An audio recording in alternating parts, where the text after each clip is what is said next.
ഒറ്റ മിനിറ്റ് കൊണ്ട് ഒരു 10 ചേർത്തെഴുതിയ രൂപങ്ങൾ പഠിച്ചാലോ? ഉത് അധികം ഘാടനം എന്താണ്? ഉത് അധികം ഘാടനമാണ് ഉദ്ഘാടനം. ഉദ്ഘാടനം. അങ്ങനെയാണെങ്കിൽ ഉത് അധികം ജ്വലം എന്താണ്? ഉത് അധികം ജ്വലമാണ് ഉജ്ജ്വലം. എന്താണ്? ഉജ്ജ്വലം. അങ്ങനെയാണെങ്കിൽ ഉത് അധികം നമ്രം എന്താണ്? ഉത് അധികം നമ്രമാണ് ഉന്നമ്രം. ഉന്നമ്രം. അങ്ങനെയാണെങ്കിൽ ഉത് അധികം ലംഘനം എന്താണ്? അതാണ് ഉല്ലംഘനം. എന്താണ്? ഉല്ലംഘനം. ഉത് അധികം ലംഘനമാണ് ഉല്ലംഘനം. അങ്ങനെയാണെങ്കിൽ ഉത് അധികം മുഖം എന്താണ്?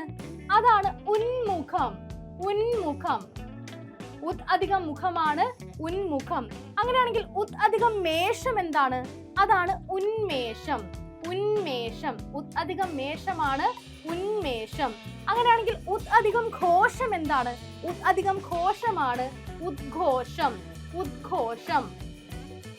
അങ്ങനെയാണെങ്കിൽ ഉത് അധികം സ്ഥാനം എന്താണ്? അതാണ് ഉത്ഥാനം. ഉത്ഥാനം. അങ്ങനെയാണെങ്കിൽ ഉത് അധികം ശിഷ്ടം എന്താണ്? ഉത് അധികം ശിഷ്ടമാണ് ഉച്ഛിഷ്ടം. ഉച്ഛിഷ്ടം. എന്താണ്? ഉച്ഛിഷ്ടം.